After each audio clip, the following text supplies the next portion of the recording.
ఇలాంటి మహిళల్ని పెళ్లి చేసుకుంటే ప్రతిరోజూ నరకమే. 1కి 100 సార్లు ఆలోచించుకోండి. చాణక్యుని సిద్ధాంతాలు, సూత్రాలు చాలా చురుకైనవి, ఉపయోగకరమైనవి. మానవ మనస్తత్వాన్ని గురించి ఆయనకు లోతైన అవగాహన ఉంది. ఆచార్య చాణక్యుడి ప్రకారం కొన్ని రకాల ఆడవారి ని పెళ్లి చేసుకోకూడదు. ఎందుకంటే వారు మగవారి జీవితాలను నాశనం చేస్తారు. చాణక్య సూత్రాల ప్రకారం ఎలాంటి లక్షణాలు ఉన్న మహిళలను పెళ్లి చేసుకోకూడదో తెలుసుకుందాం. అందం ఉన్నా తెలివి లేనివారు. చాలా మంది మగువలు అందంగా ఉంటే చాలు వారిని ప్రేమించవచ్చని, పెళ్లి చేసుకోవచ్చని అనుకుంటారు. కానీ చాణక్యుడు అందం మాత్రమే చాలదని, ఆమెకు మంచి తెలివి, నైపుణ్యాలు కూడా ఉండాలని చెప్పాడు.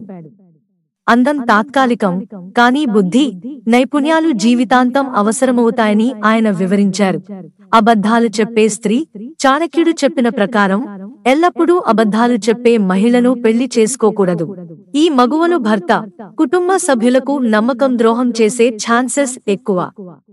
అబద్ధాలు చెబితే కుటుంబంలో విభేదాలు ఏర్పడతాయి.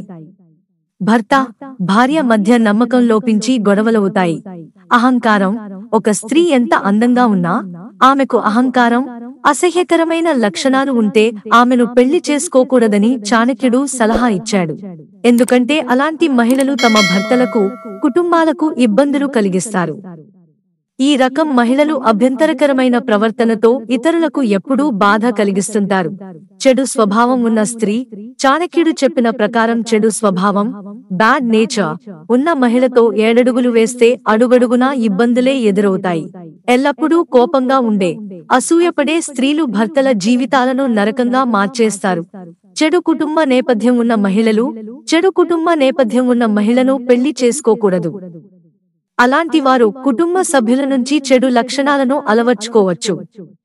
దీనివల్ల మగవారు చాలా కష్టాలను ఎదుర్కొనే అవకాశం ఉంది.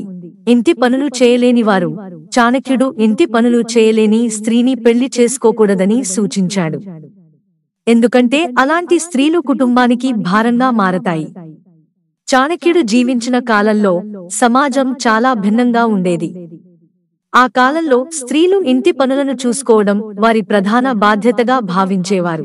మిత్రులారా, ఛానల్ సబ్స్క్రైబ్ చేసుకోవడం మర్చిపోకండి. ధన్యవాదాలు.